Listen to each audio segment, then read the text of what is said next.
Hello friends, hope you are doing well wherever you are right now. এই মুহূর্তে একটি খুবই গুরুত্বপূর্ণ আলোচনা হচ্ছে পুনর্জন্ম এবং আত্মার অস্তিত্ব আছে কি নেই। অর্থাৎ পুনর্জন্ম একটি সত্য ঘটনা এবং আত্মার অস্তিত্ব আছে, বা সোল বা স্পিরিট বা রুহু, এবং এগুলোর পক্ষে বিপক্ষে আমাদের যাই মতামত থাক, যতক্ষণ না যথেষ্ট প্রমাণ যুক্তি তথ্য ডেটা ইনফরমেশন পাচ্ছি ততক্ষণ আমরা কখনো সিদ্ধান্ত নিতে পারবো না যে এগুলো অবশ্যই সত্য ঘটনা। তো আমার কাছে এই মুহূর্তে আমি অসংখ্য প্রমাণ নিয়ে আলোচনা করব যেগুলো আপনি কিন্তু অস্বীকার করতে পারবেন না, এবং আপনি যদি থরলি আনবায়াসডভাবে ইনভেস্টিগেট করেন, এনকোয়ারি করেন, তদন্ত করেন, তাহলে দেখতে পাবেন যে এই ঘটনাটা কিন্তু সত্য, যে মানুষের একাধিকবার জন্ম মৃত্যু হয়, অর্থাৎ অগণিতবার জন্ম মৃত্যু হয় এবং আত্মার অস্তিত্ব আছে। এই মর্মে আমি প্রথমে একটি কেস দিয়ে শুরু করব, একটি উদাহরণ দিয়ে, তথ্য দিয়ে। সেটি ইন্টারনেট বা গুগলে আপনারা ভেরিফাই করতে পারেন। সেটি হচ্ছে দ্য কেস অফ শান্তি দেবী। অর্থাৎ এই শান্তি দেবী বলে একটি মেয়ে ছিল দিল্লিতে গান্ধীজির সময়ে।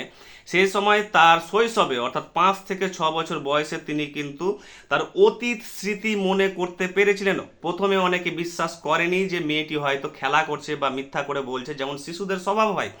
কিন্তু পরে যখন থরলি ইনভেস্টিগেট করা হয় এবং গান্ধীজি নিজে একটি কমিশন তৈরি করেছিলেন, দিয়ে তদন্ত করতে বিভিন্ন এক্সপার্টকে পাঠিয়েছিলেন যে দেখো তো কেসটা যে আদৌ কি ব্যাপার। তো সেই বাচ্চা মেয়েটি শান্তি দেবী কিন্তু দাবি করেছিলেন যে তার পুনর্জন্মে অর্থাৎ তার আগের জন্মে তার নাম ছিল কিন্তু লুগদি বাই, এবং তার বিয়ে হয়েছিল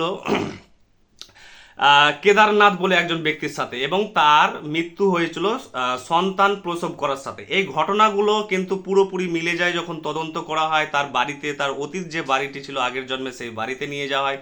তার হাজব্যান্ড কিন্তু বিশ্বাস করতে রাজি হয়নি, কিন্তু হাজব্যান্ড যখন জিজ্ঞাসা করলো সেই শিশুটিকে যে বলো তো, আমাদের হাজব্যান্ড ওয়াইফের কিছু সিক্রেট গোপন সম্পর্ক থাকে যেগুলো অন্য কেউ থার্ড পার্সন জানে না বা জানার কথাও নয়, সেই সম্পর্কে যখন তাকে ডিটেলে জিজ্ঞাসা করলো, তখন কিন্তু সেই শান্তি দেবী মেয়েটি কিন্তু সম্পূর্ণ একবারে সত্য কথা তাকে বলে দিল, এবং হাজব্যান্ড তো তো সব মিলিয়ে এই ঘটনাটি এত চাঞ্চল্যকর হয়ে দাঁড়িয়েছিল যে সারা বিশ্বে, যে বিদেশ থেকেও কিন্তু অনেক লোক কিন্তু এসেছিল, যারা নাস্তিক বা যারা বিশ্বাস করে না এগুলো, তারাও এসেছিল। এবং তার অনেক ম্যাগাজিন পেপার থেকে এসে তারা যখন থরলি ইনভেস্টিগেট করে সন্তুষ্ট হলো, তখন কিন্তু তারাই কিন্তু বড় বড় যারা ডিসবিলিভার ছিল এবং এইসব তথ্য বা এগুলোকে যারা কুসংস্কার মনে করতো, তারাই কিন্তু লিখতে বাধ্য হলো ম্যাগাজিনে, নিউজ পেপারে, যে এরকম কেস ভারতবর্ষে ঘটেছে।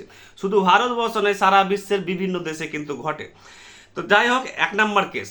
2 নম্বর হচ্ছে, যদি আমরা স্ক্রিপচারাল রেফারেন্সেস বা এভিডেন্সেস দিই, তাহলে আমরা দেখতে পাবো যে ঋগ্বেদে কিন্তু পুনর্জন্মের কথা কিন্তু অসংখ্যবার আছে। অর্থাৎ মানুষের বারবার জন্ম মৃত্যু হয়, অগণিতবার জন্ম মৃত্যু হয়।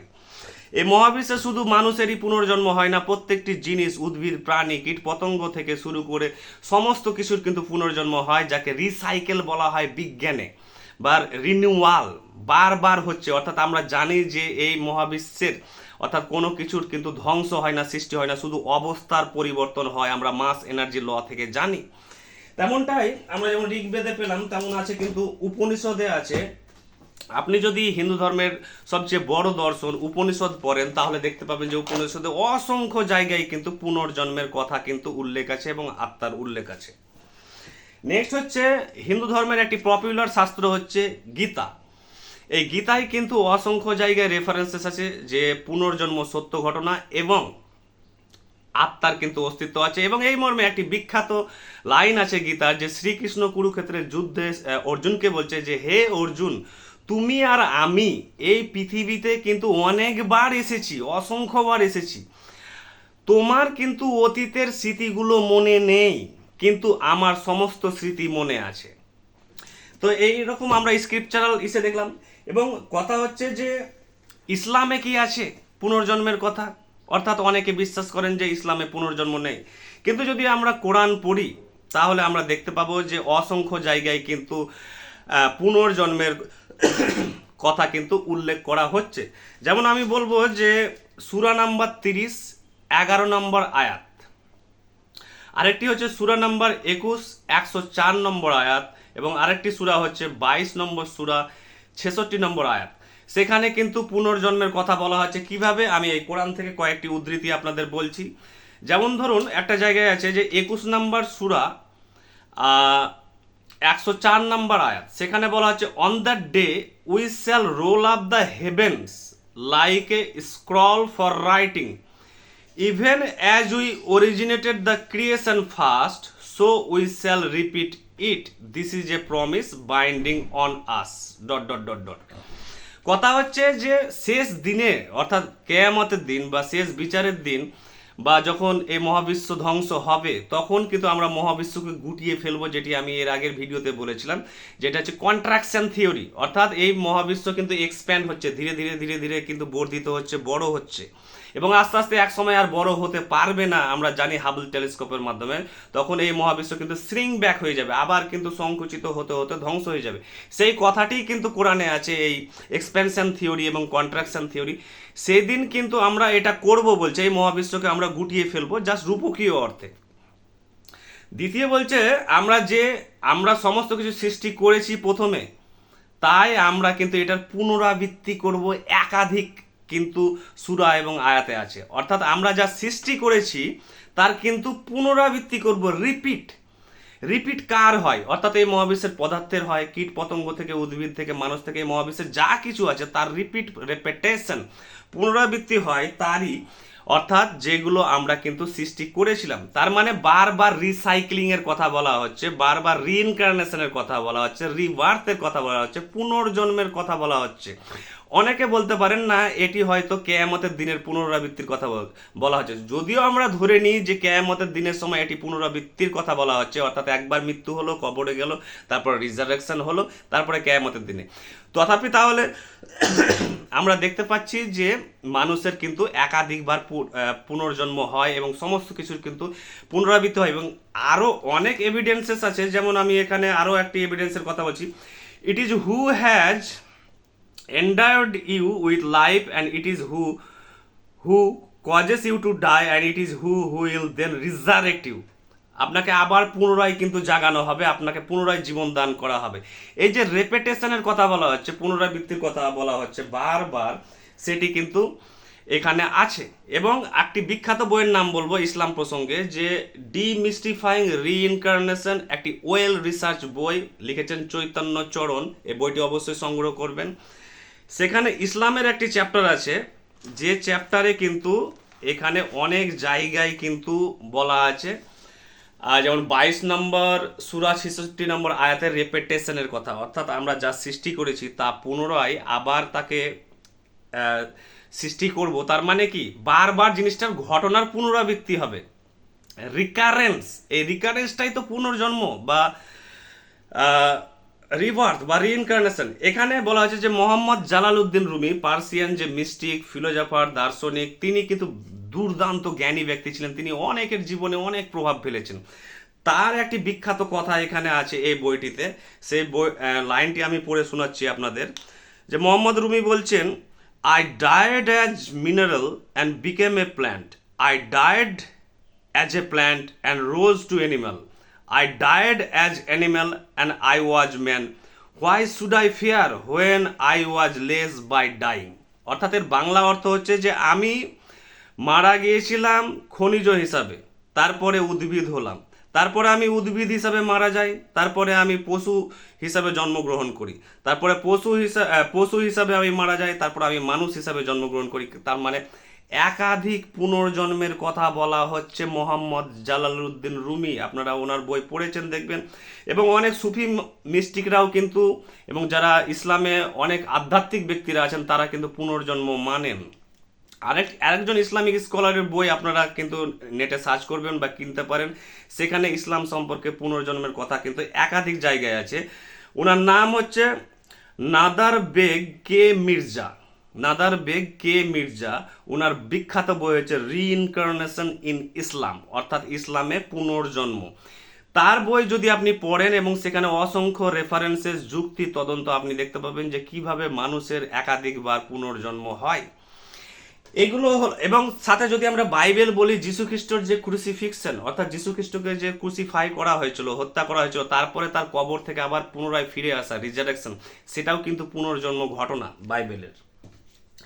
আমরা যদি এগুলো তো ধর্মগ্রন্থের কথা হলো এবং ধর্মগ্রন্থের প্রমাণ হলো। এবার যদি আমরা আহ, দার্শনিকরাই হচ্ছে মেন এই সভ্যতার জন্মদাতা। দর্শন বা দার্শনিকরাই কিন্তু এই সমস্ত কিছু সৃষ্টি করেছেন। সাহিত্য থেকে, বিজ্ঞান থেকে। বিজ্ঞানের জন্ম কোথায়? দর্শন থেকেই। একজন বিজ্ঞানী আগে প্রথমে দার্শনিক হন, তারপরে তিনি বিজ্ঞানী হন।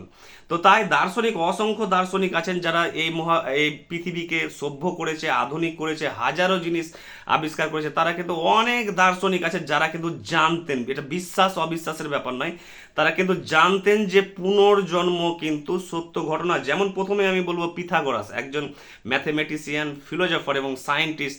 তিনি কিন্তু জানতেন যে পুনর্জন্ম সত্য ঘটনা, এবং এটা বিশ্বাস করা হয়, ওনার অনেক বইয়ে পাওয়া গিয়েছে যে তিনি তার অতীতের অনেক জীবনকে তিনি কিন্তু স্মরণ করতে পেরেছিলেন।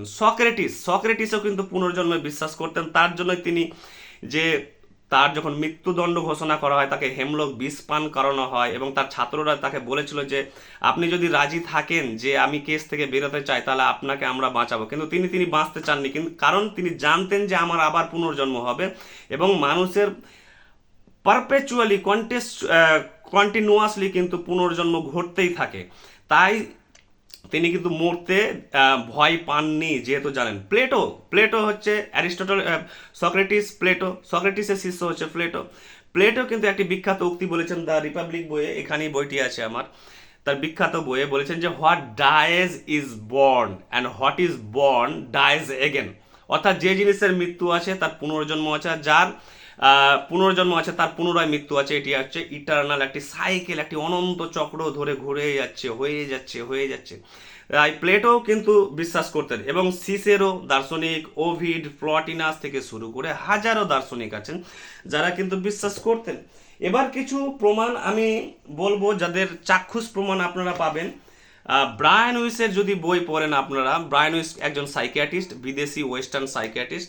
তার কিন্তু মেসেজেস ফ্রম দ্য মাস্টার্স অনেক কিন্তু পুনর্জন্মর ঘটনা আছে এবং আত্মার সাথে কমিউনিকেশনের ব্যাপার আছে।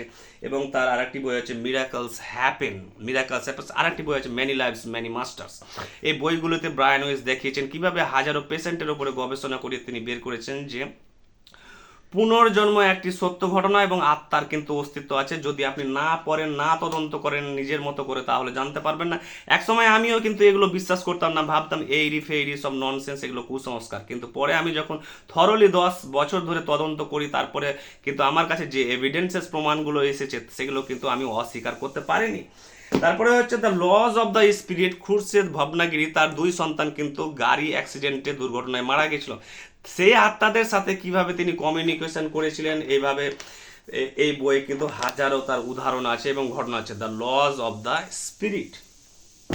এবার কথা হচ্ছে, আমি একটি খুব গুরুত্বপূর্ণ এবার তথ্য দিতে চলেছি, যে জিনিসটি আমার কিন্তু পুনর্জন্ম সম্পর্কে কিন্তু এবং আত্মার অস্তিত্ব সম্পর্কে কিন্তু আমাকে কিন্তু 100% প্রমাণ করে।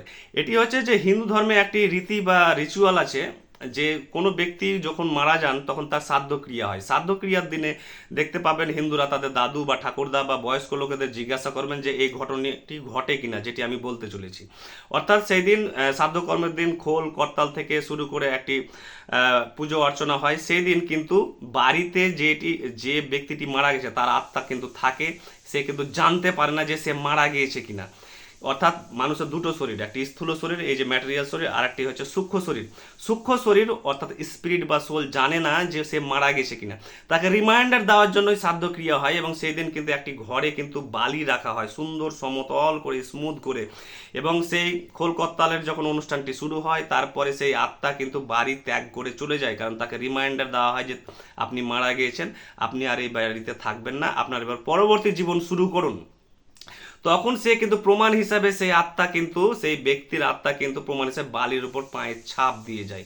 এখানে আমার ছবি আছে, আমার শাশুড়ি মা কিন্তু মারা গিয়েছিলেন, এবং তার প্রমাণটি আমি কিন্তু মোবাইলে ছবি তুলেও রেখেছি, এবং এত নিখুঁত তার পায়ের ছবি যে কেউ নকল করতে পারবে না, যে কেউ কৃত্রিমভাবে বানাচ্ছে বা কেউ অন্যভাবে করছে। এবং সেই পায়ের ছাপ প্রমাণ করেছে যে একটি সূক্ষ্ম শরীরের অস্তিত্ব আছে বা আত্মার অস্তিত্ব আছে, এবং এই নিয়ে যদি আপনি থরলি তদন্ত করেন তাহলে দেখতে পাবেন যে পুনর্জন্ম একটি সত্য ঘটনা, এবং এই মহাবিশ্বের কিন্তু অনন্তবার কিন্তু জন্ম মৃত্যুর মধ্য দিয়ে যাচ্ছে। শুধু মানুষই যে জন্ম মৃত্যু হচ্ছে না, এই মহাবিশ্বের নিজেরই হাজারো কোটি কোটি বার জন্ম মৃত্যু হচ্ছে। এই মহাবিশ্বের সৃষ্টি ধ্বংস নেই, শুধু অবস্থার পরিবর্তন হচ্ছে, রিসাইকেল হচ্ছে, ট্রান্সফরমেশন হচ্ছে, যেগুলো আমরা সায়েন্স থেকেও জানি। তাই এই মহাবিশ্বে রিইনকার্নেশন বা রিবার্থ বা রিসাইকেল বা রিকারেন্স একটি হচ্ছে সত্য ঘটনা, এবং আত্মার বহুবার পুনর্জন্ম হয় এবং জন্ম মৃত্যু হয়। আপনারা এগুলো নিয়ে তদন্ত করুন, নিজের মতো করে ভাবুন এবং দেখুন, তারপরে আপনি মতামত বা বিশ্বাসে আসুন। যে মানবেন কি মানবেন না সেটা আপনার তদন্তের উপরে নির্ভর করছে, বিশ্বাসের ওপরে নয়, কোনো আবেগের ওপরে নয়। Thank you.